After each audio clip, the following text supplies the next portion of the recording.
Hello. A year ago, the rupee was rupees 85 to the dollar. Today, it's at 92.7 rupees. At first glance, that may look like just a number, but it quietly changes everything. From the cost of your fuel to the price of your phone to how expensive it feels to travel abroad.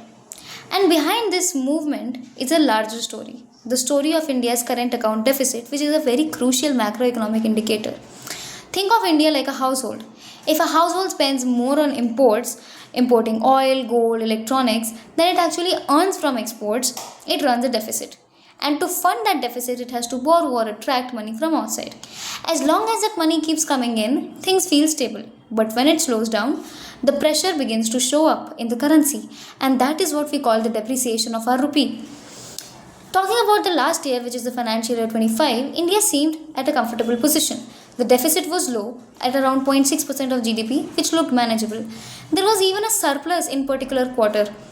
But fast forward to today.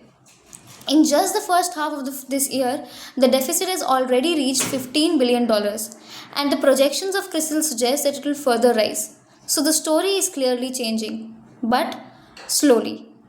Even globally, there's a shift being noticed.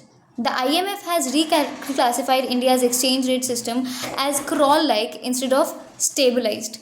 In simple terms, the rupee is no longer being tightly held in a place. The RBI is allowing it to gradually weaken.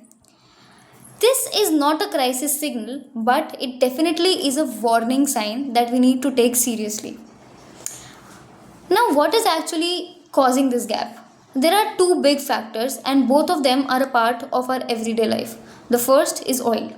India imports nearly 90% of what it consumes. So every time global oil price rises, India's imports will rise with it. And second is gold. After the recent duty cuts, gold imports surged to over $130 billion. And in festive months particularly, it made up nearly 15% of the imports. So, what feels like a personal consumption or a traditional way of spending adds up to a national imbalance. And yet, India is not in crisis.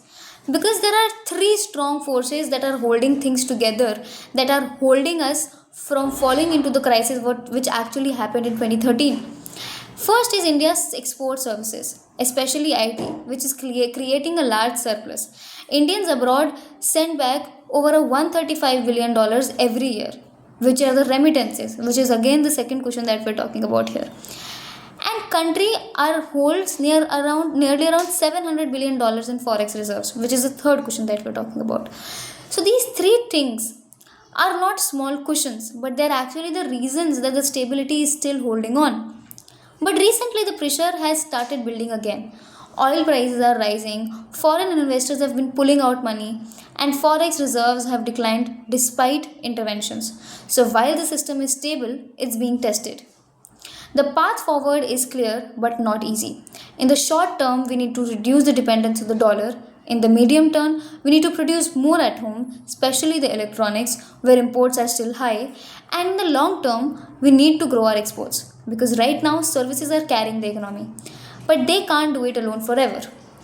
So, the story of the rupee is not just about exchange rates. It's about what India buys, what it produces, and how it connects to the global economy. We have strong buffers at this point in time. We also have the time. But the real question is what we choose to do with it. Thank you.